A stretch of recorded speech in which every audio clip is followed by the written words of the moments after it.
कंची व्याख्या देत असताना त्याला मेमरी कार्ड जसं टाकलं ना पंढरपुरातल्या मालकानं, त्या मेमरी कार्डानुसार ते बोंबलत राहते. मी आमक्याल नर म्हणेल त्या बापाची आगिरी आहे का सोमळ्या? कोणाला नर म्हणतो तू? नाही म्हणे, आमच्याकडे एक असा माणूस आहे त्यानं हत्तीला पाळलं खाली. कपट केल्यावर किती बी प्राणी ताब्यात घेता येते महाराज. पिंजरा लावला असेल घेतला हत्ती, पिंजरा लावला असेल घेतला बिबट्या मधात. असा जाऊन धर बरोबर बिबट्या. अरे कापट्यायाम सकल स्थितेषु हिंस्राम सावज करतलः नैवम गांजा लिखितम. गांजा फुक्यान लिहिलं काय? कापट्यानं बुद्धीचा विचार जर जास्त कस लावला तर नाना प्रकारचे हिंस्र सावज सुद्धा ताब्यात घेता येत असते. म्हणून असं काही घेता आलं म्हणजे नर व्याख्या त्याला लागत नसती. नाही म्हणे, आमचा एक पाहुणा आहे त्यानं 80 बायका केल्या. येडगळ आहेस तू? तुझ्या पाहुण्यानं 80 बायका केल्या. अरे 80,000 बायका ज्यानं केल्यात तो नराच्या यादीत नाही. 80 सहस्र सुंदरा कामिनी. 80,000 बायका राऊत बुवा. लंकेचा राजा रावण नराच्या यादीत नाही. 1800 बायका गोपीचंद नराच्या यादीत नाही.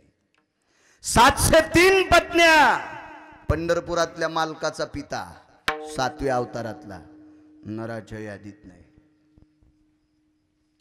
1200 पत्न्या पंढरपुरातल्या मालकाचा 7व्या अवतारातला सासरा जनक, तोही नराच्या यादीत नाही. तर 4-4 2-2 करणारे नराच्या यादीत कसे येते?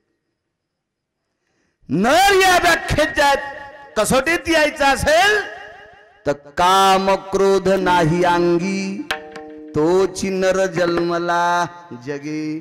ज्यानं कामावर जय प्राप्त केला, ज्याने क्रोधावर जय प्राप्त केला, तो नराच्या यादीत आहे.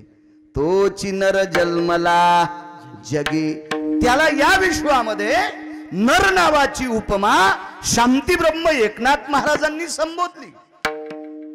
4-2 अभंग पाठ करणारा एखाद्याला उपमा देत असेल तर ते बुटक्यातलं पाणी आहे गुरुजी.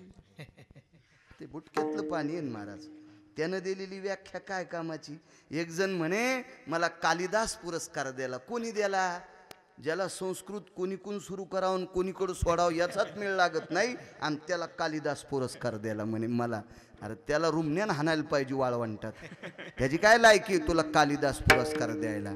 एक जण म्हणे हे फोटो लावला भिंतीवर, हे यांना राज्यपालातर्फे शेतीनिष्ठ शेतकरी म्हणून पुरस्कार भेटला.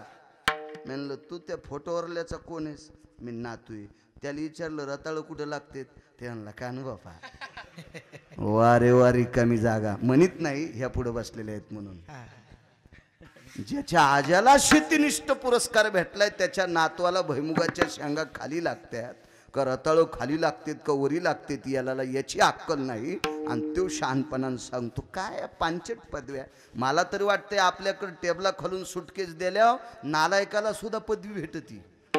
नालायकाला सुद्धा पदवी भेटती, फक्त पैसे द्यायला पाहिजे. खालून भेटत असतात. आमच्याकडे एक पुरस्कार भेटला एका व्यक्तीला आणि त्याच्या सत्काराला मी, आणि 8व्या दिवशी त्याचं लिव्हर फुटलं दारू पिऊन.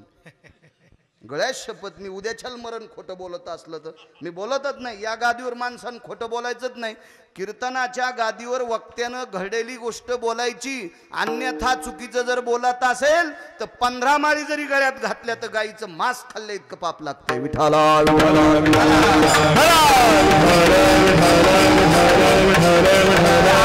पांचट पदव्या चिटकून घेतलेल्या ज्या पदव्या असतात काय ह्या हलकट पदव्या आहेत, पांचट पदव्या आहेत. ह्या पदव्या नाही. पदवी देणारा अधिकारी असावा आणि त्या व्यक्तीने दिलेली पदवी ही खरी असते.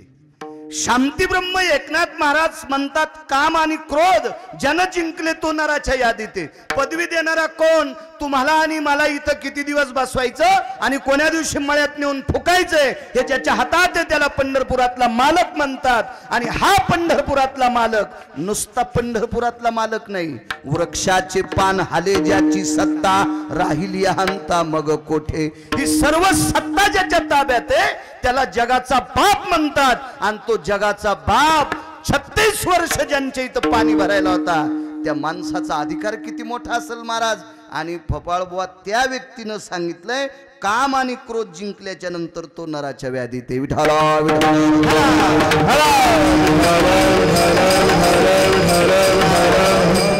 ठीक आहे महाराज, ज्यानं कामावर आणि क्रोधावर जे प्राप्त केलं त्याला तुम्ही नर म्हणता. फायदा काय? तर महाराज म्हणले, फार मोठा फायदा आहे. तयाचे होता दर्शन. काम आणि क्रोध ज्यानं जिंकलाय त्याचं दर्शन झालं रे झालं. तुटे देहाचे बंधन. त्याचं दर्शन झालं की देहाचं बंधन तुटतंय. ही मोठी जरासा असं सरका टोपीवाल्यांना मी दिसन थोडस सरका असं अपेक्षा असते हो. यायला पैसे आहेत, मला पैसे आहेत, त्याला काय हो ना. खाली बसलेले काय असतं गुरुजी, ते महाराजच बघायला आलेले असते. विठाला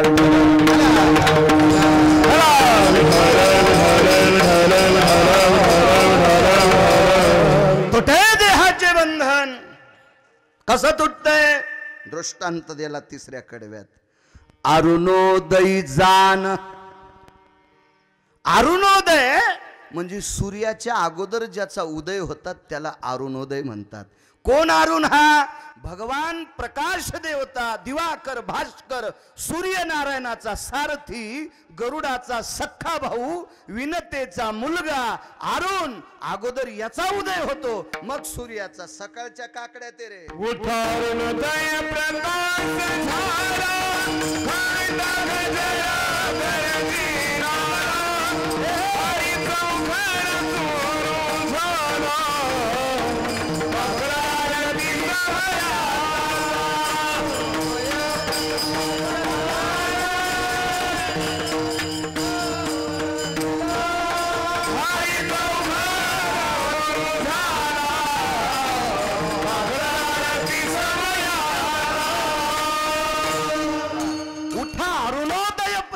झाला.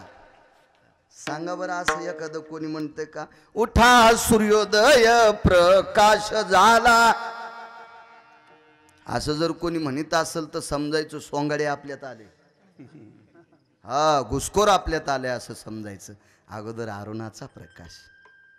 एकही दिवस अरुणाला सुट्टी नाही बरं बुवा, एकही दिवस नाही. आपण 1-1 लाख रुपये गड्याला दिले. पेरणीत म्हणतो मै मेवणीच पोरी साखरपुडा आहे. पेर म्हण मालकाला. ते म्हणलं माल पेता येत नाही, फेक बरू कसं रान मोकळं ठेवा. हे आपली गडी आहेत. आणि गड्याला बायकोपेक्षा जीव लावा लागतो. बायकोला फार काय राग आला तर रात्रभर सोंग करीन. दुसऱ्या दिवशी सकाळी भाकरी करतीच न ती नाही केलेत मायबापाच नाव जातं. महाराष्ट्रातल्या बायका हुशार येतात, आपल्या मायबापाचं नाव जाऊ देत नाहीत. त्या करत्यात स्वयंपाक. गड्याला बायकोपेक्षा जीव लावा लागतो. त्याला जर जीव नाही लावला ते सकाळी म्हणला आपली सुट्टी. दिलेले पैसे बघून घेऊ. इतकं गड्याच कामी चित्र असते. सुरुवातीचा आवाज छान होता बरं, आत्ताचा हे झाला. जीवनभर ज्यानं कधी सुट्टीच घेतली नाही असा अरुण सूर्याचा सारथी. कालांतरानं अरुण कोण आले आपल्या संप्रदायात माहिती? कुर्मदास. अरुणाचाच अवतार, लहुल्ला ज्यांची समाधी कुर्मदास. भगवान पंढरीश पांडुरंग परमात्मा कुर्मदासा करता पायी पायी 7 कोस तिथपर्यंत आले. 21 किलोमीटर तिथपर्यंत आले. काय ताकद असेल त्या अरुणाची. आणि त्या अरुणोदय जाण तम निरसे सहज. आपण अरुणाचा उदय झाला की सूर्याचा प्रकाश मागून येतो. आणि सूर्याचा प्रकाश आला रे आला, हे लाईट विझावं लागते, दिवे विझावं लागते. अरुणोदय जाण तम निरसे सहज. आपण जसा सूर्यप्रकाश आल्याच्या नंतर अरुणाचा उदय झाल्याच्या नंतर अंधार, तम म्हणजे अंधार निघून जातो, तसं त्या नराचं दर्शन झाल्यावर तयाचे होतात दर्शन, तुटे देहाचे बंधन. असा साधा सोपा सरळ अभंगाचा अर्थ. श्रद्धेने मोठ्या अट्टहासाने चालत असलेला अखंड हरिनाम सप्ताह ज्ञानदान अन्नदान सोहळा, या परम पावन ज्ञानदान सोहळ्यामध्ये अन्न सत्रामध्ये माझ्या ज्ञानोबराय, तुकोबराय, नामदेवराय, चोखोबराय, नाथबाबा, सावता महाराज, सेना महाराज, रविदास महाराज, कबीर महाराज, मीराबाई, जनाबाई, मुक्ताबाई, सखुबाई, माझ्या विटेवरच्या मालकाचा जयघोष करणाऱ्या संतांचा उत्सव आहे सप्ताह. म्हणजे परम पावन महान योगीराज, धर्मानाम पवित्रो धर्म संन्यासो पवित्र. 19 संन्याशापैकी जगातला 1 नंबरचा संन्याशी, अशा संन्याशाचं अधिष्ठान मारुतीरायांचं. गावाचं नाव किनगाव. वा, किनगाव ग्रामस्थ मंडळी, गावात जेवढ्या आडनावाची असतील तेवढ्यांना धन्यवाद. तरुणांचं सहकार्य, सहभाग या सप्ताहात फार मोठा आहे. आणि मला असं वाटतंय, तरुण जर परमार्थात येत असतील तर मथऱ्याला आनंद वाटावा. तरुण जर धाब्यावर जात असतील तर मथऱ्याला मग इस्तू लागावा. माझं एक मत आहे, सरळ सरळ. महापोरग जर मला म्हणत असेल, बाबा मी हरिपाटाला जातो तर गिरगाव करायला वाटावा, वा वा वा, घेईनच का पाकिट, पण पोराचं पुण्य लागलं तुला. हो, तो पुण्य पोराला लागलं आणि पोरग हरिपाटाला चाललंय. हो, नाही तर मोठं अवघड होतं. ऊसाच्या पोटी काऊच जन्मला येत असते. संताची आप तर नव्हती संत, असं लय जागेवर होतं. कलेक्टरचं पोरग कधी कलेक्टर होत असतं कुठं, आणि होतच असेल तर समजायचं 10 पिढ्याचं पुण्य उतू आलं. हो, आपला मुलगा जर चांगल्या क्षेत्रात जात असेल तर छाती ठोकून त्या म्हाताऱ्याला आनंद वाटला पाहिजे. वा, आपला मुलगा परमार्थात गेलाय, आपला मुलगा पंढरपूरच्या वारीला गेलाय, आपला मुलगा पैठणच्या वारीला, तुकोबरायच्या वारीला, ज्ञानोबरायच्या वारीला गेलाय. आनंद वाटला पाहिजे. एखाद्याच्या लग्नात जर गेला असेल, गरीबाच्या मुलीच्या, त्या लग्नात जर आपला मुलगा पात्र टाकीत असेल, जेवायला वाढीत असेल, पात्र उचलीत असेल, तर बापाला आनंद वाटा, वा आपल्या 2-4 पिढ्याचं पुण्य उदयाला आलं. आणि आपला मुलगा जर नास्तिक कामाला जात असेल तर समजायचं 100-200 पिढ्याचं पाप उतू आलं. तरुण पोरं ह्याच्यात येत असतील तर आनंदाची, अत्यंत आनंदाची वार्ता आहे. तुम्हाला एक सांगतो, रोग हा 4थ्या पटीत गेला की कुठल्याही डॉक्टरला नीट करता येत नाही. मी 7वीत शिकेले, पण फिरून फिरून जरासं मला कळू राहिले. मी काय फार जास्त शिकलो नाही, 7वीत शिकलो, फार काय नाही शिकलो. इथं जे कोणी पोर असतील ते माया नादी लागू नका. तुम्ही शिका, ज्याच्या नशिबाचा जोर त्याचा कुंदा खांदी चोर. आज मग जमलं म्हणून जमलं, तुमचं कसं जमल? तुम्हाला औरंगाबादच्या बस स्टँडला फुटाने ऐकावं लागतील. तुम्ही शिका, शिक्षण वाघिणीचं दूध आहे, शिकायला पाहिजे. एखाद्याचं धकत असतं, आंधळ्याच्या ताळीत कावळा सापडा, जमलं माझं ते, शिका ते. रोग हा 4थ्या पटीत गेला की डॉक्टर हाताच्या बाहेर गेला. डॉक्टर सांगतात आता पेशंटला घरी घेऊन जा. रोग 2ऱ्या पट्टीत येतोपर्यंतच डॉक्टरला नीट करता येतो. परमार्थात तरण्या माणसाला परमार्थ अत्यंत गरजेचं आहे गुरुजी. तरुण जर परमार्थात आले तर या भारत देशाचा स्वर्ग व्हायला काहीच वेळ लागणार नाही. काहीच.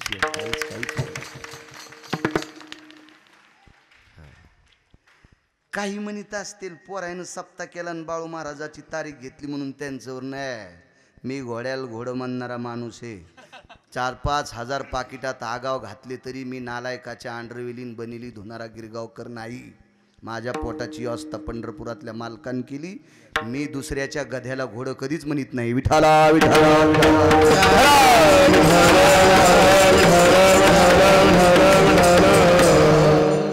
तरुण मंडळी संप्रदाय ते आनंदाचा योग आहे. मुद्दा सांगतो तुम्हाला, तरुण परमार्थात आल्यावर आनंद किती वाटतं सांगतो तुम्हाला. झाड फार मोठे, कासऱ्यात बसत नाही. कासरा कळतून, कासऱ्यात झाडाचं बुड बसत नाही, पण फांद्या वाऱ्यानं चट मोळड्या. काय बुंथ्याला किंमत आहे महाराज. झाडाच्या त्या बुंथ्याची सावली किती पडल महाराज. झाडाच्या बुडाला किडा लागला पण फांद्या इतक्या मोठ्या येतात, मंड पुडून गेला लग्नातला आणि झाडाखालीच वराड बसलं. फांद्या म्हणजे लेकरं आणि बुड म्हणजे म्हातारे. बुडच हा बुड धष्टपुष्ट आहे आणि कापसाला शेंड्याळी लागल्यावर, सोयाबीनला शेंड्याळी लागल्यावर, तुरीला शेंड्याळी लागल्यावर शेतकरी आहे मी ओरिजिनल. काय किंमत आहे मला सांगा ना. आपले लेकरं खराब निघणं याचा अर्थ आहे आपल्या वंशाला कीड लागली.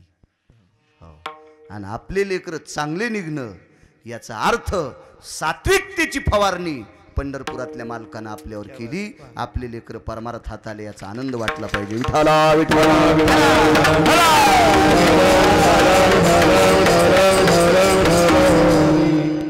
समस्त गावकऱ्यांचं या सप्ताहामध्ये सिंहाचं मोलाचं योगदान आहे. आजचे कार्यक्रमाचं आजचं यजमानपद ज्यांच्याकडं आलं त्या कुटुंबाला 2 वारसा आहेत. एक राजकीय वारसा आणि एक गुरुजी शैक्षणिक वारसा आहे. माननीय सन्माननीय अतुलराव गोड अशा प्रकारचं सवयजी गोड शिक्षण घेतलं त्या व्यक्तीनं आणि गावाचं नाव झळकेलं. फार मोठ्या पदावर गोड असं सुंदरसं त्यांना पद आहे शासकीय.